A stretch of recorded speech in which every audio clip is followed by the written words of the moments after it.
Come on.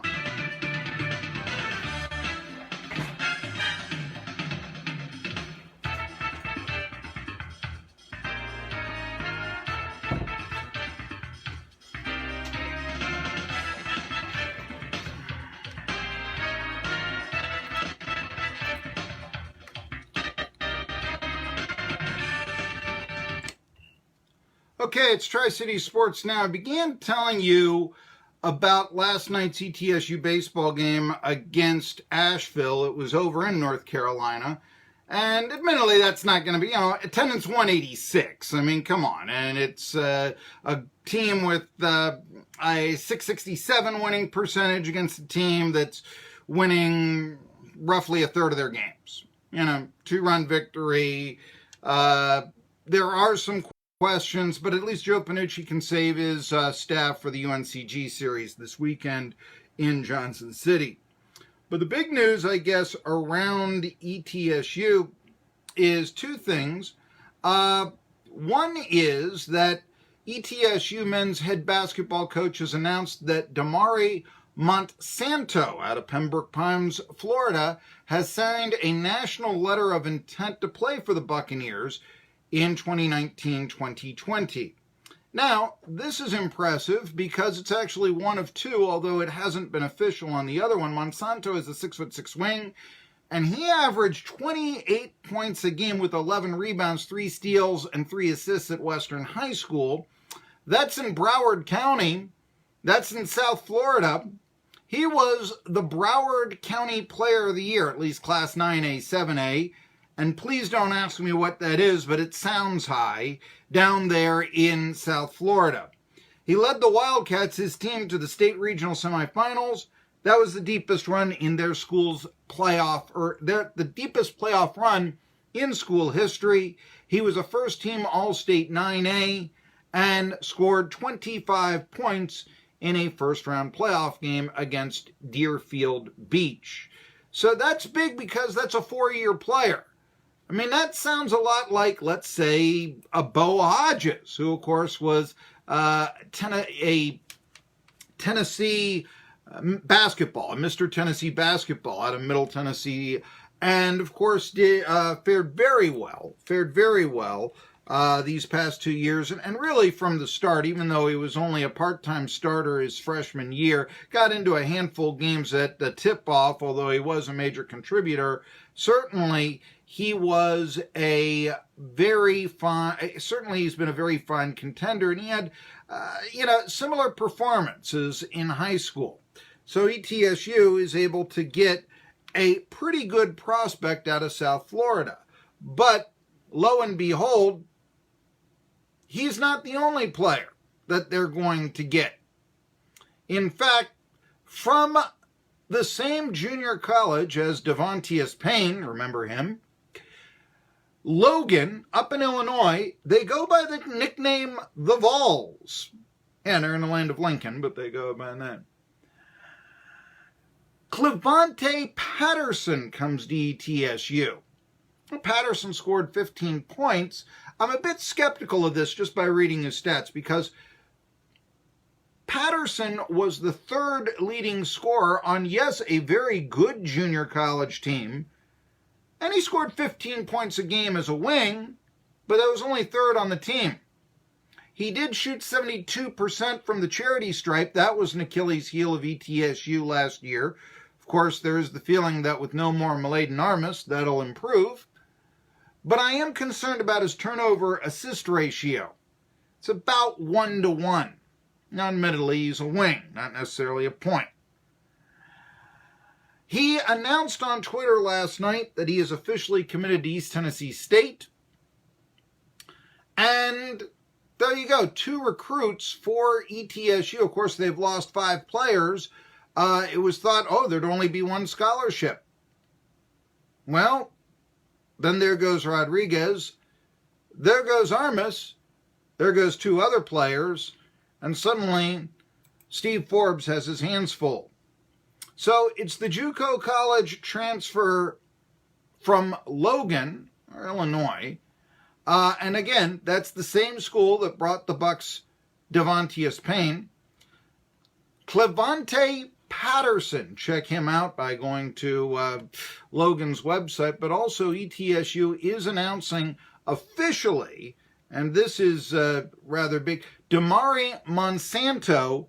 That ought to be a big get. I really like a guy who, at a pretty big time Florida high school, is averaging 28 points a game. That sounds pretty decent to me. I don't know what you think, but yeah. Of course, it does lead to the question, wait a minute, they're getting wings. Don't the Buccaneers need post players? No Rodriguez. No Armas. Of course, there are still the 2 7-footers, Gasson, transfer from Oklahoma State, and also a JUCO transfer, Corley, Octavian Corley, both 7-footers. They played behind Armas last year. Maybe that's why, and I think rightfully so. Armas thought he could go to do bigger and better things if he does. But it's not like the cupboard is bare. Still, though, how are all those wings going to be out on the court? I don't know. 5-guard system? I have to talk to Steve Forbes about this coming up here in a future show. I've requested him. Of course, we will be talking a little bit to somebody who knows something about ETSU basketball because his son plays for him, John Good, Patrick Good's father and the new head coach at Unicoi County. He'll be coming on here in later on in the show. I've got him tentatively scheduled for 1 p.m. All right. More stuff. There was an announcement, of course, that ETSU was getting a women's basketball transfer. As you know, the basketball news never stops over at ETSU, does it, and such. But anyway, it wasn't as if they didn't need help after last season, of course, but they get a transfer from Middle Tennessee State, which I found to be kind of intriguing. Because Middle Tennessee State, of course, has a new coach and they've signed 7 new players. So is ETSU getting players that are transferring not necessarily in women's basketball laterally, but down? Certainly in football, MTSU would outrank ETSU. Basketball, maybe not quite so much, although remember 2 years ago, or shall I say 2017, 2018, the Blue Raiders were a nationally ranked program, at least in men's basketball, and they play, of course, in the Big South Conference and such. But nevertheless, Micaiah Dowdle is going to be transferring to ETSU. This, according to Joseph Spears, Murfreesboro. Basically, Dowell herself is saying it on Twitter and such. The thing that bothers me about this is that she was a part-time player. She was a freshman, but she only got into 12 games for the Lady Raiders. Now, I mention that because, of course, the big news over the weekend, or just a few days ago, was that Dobbins Bennett, one of Dobbins Bennett's big stars, was going to play at ETSU, or at MTSU, excuse me. Courtney Whitson, late of Dobbins Bennett, where she scored, just was an outstanding player for the Lady Indians. She was one of the jewels, one of the 7 players that came to Middle Tennessee State. So you start to wonder, wait a minute, Middle Tennessee State is getting Whitson, the Dobbins Bennett grad, and someone who averaged 18 points a game and scored nearly 2,500 points in her career. And so what does he sees the writing on the wall? Dowdle, she comes to ETSU. I'm not sure that's a great sign. I'm really not sure that that's, all that much of a positive for the Lady Buccaneers, Brittany Ozell. Of course, they'll be opening up next year with the Lady Vols. So it'll be played at Freedom Hall. Played them a couple of years ago. I guess it was 3 years ago, and they played them at the Mini Dome. But nevertheless, that was what was going on there. What with, what can we tell you here? That was what was going on with 2 years ago, or it was 3 years ago, excuse me. I'm sorry, I'm distracted here a little. Johnson City, and that's where Kelly Harper will be making her open up next season. So we'll see what happens there. I'm Marky Bilson, Tri-City Sports Now. Later on in the show, we're going to do a media watch. A couple of big media stories that we want to get to. Also want to say and remember Gino Marchetti.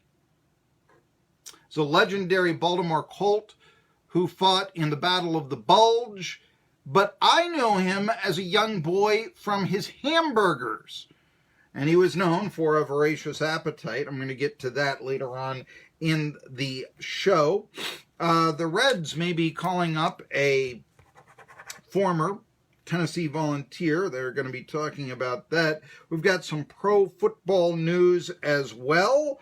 And many other things. I got to go talk. There's, of course, stories like Sean Miller is a criminal. I've got a preseason top 25. I've also got a preseason top 25. We're talking college football for the SEC as well as the ACC. And I've got more information about the attendance drop in NASCAR. NASCAR as well as baseball. I've got a NASCAR story, and of course, there's that story about Rick Barnes. What really did happen at UCLA? I mean, yeah, we know that they were contacting. He says that he didn't contact them first. I believe him. But is the reason he's at Tennessee that he wanted more money from UCLA? How did that all break down? The Los Angeles Times, pretty good source, has an update. Of course, Tennessee fans don't like it, but it might not be the worst. And it came out for the best. That's the thing to remember. Tri-City Sports Now, I'm Marky Bilson. We'll be talking about all of that, as well as, the hockey playoffs have gone on. I've got some discussion here about the hockey playoff. I'm not liking what some of the national media has been saying about the hockey playoffs. I may put that in with my media watch. It's Tri-City Sports Now. We'll return after this.